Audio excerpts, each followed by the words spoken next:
అనుదిన నిత్యజీవపు మాటలు. దేవుని నామానికి మహిమ కలుగునుగాక. దేవుని వాక్యాన్ని చదువుకుందాము.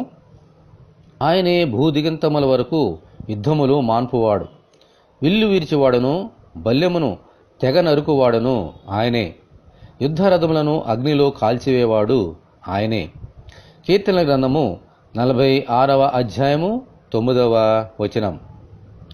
అవసరమును బట్టి మన దేవుడు మనకు తోడుగా నుండి మన పక్షమున యుద్ధము చేసి జయము అనుగ్రహించినను, సమాధానమునకు అధిపతియు కర్తయునైన దేవుడు తన ప్రేమను బట్టి కృపను బట్టి యుద్ధములను ఆపి యుద్ధోపకరణలను రథములను విల్లును విరగగొట్టి మనకు సమాధానము అనుగ్రహించి వారే ఉన్నారు. ఆమెన్. దావీదు కాలంలో దేవుడు అతనికి తోడే ఉండి ప్రతి యుద్ధములోనూ అతనికి జయమును అనుగ్రహించారు.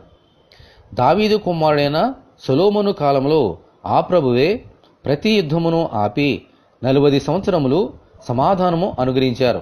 దేవునికి స్తోత్రము కలుగునుగాక. ఆమెన్. సమాధానమునకు అధిపతియగు యేసు ప్రభు మనకు తోడుగా నుండి మన శత్రువుల బారి నుండి తప్పించి యుద్ధము నుండి మనకు విరోధమైన ప్రతి ఆయుధము నుండి తప్పించి సమాధానమిస్తారు. హల్లెలూయా. మనమందరము దేవుని ప్రార్థన చేసుకుందాము. ప్రభువా, సమాధానమునకు అధిపతివగు దేవా, మీకు వందనములు.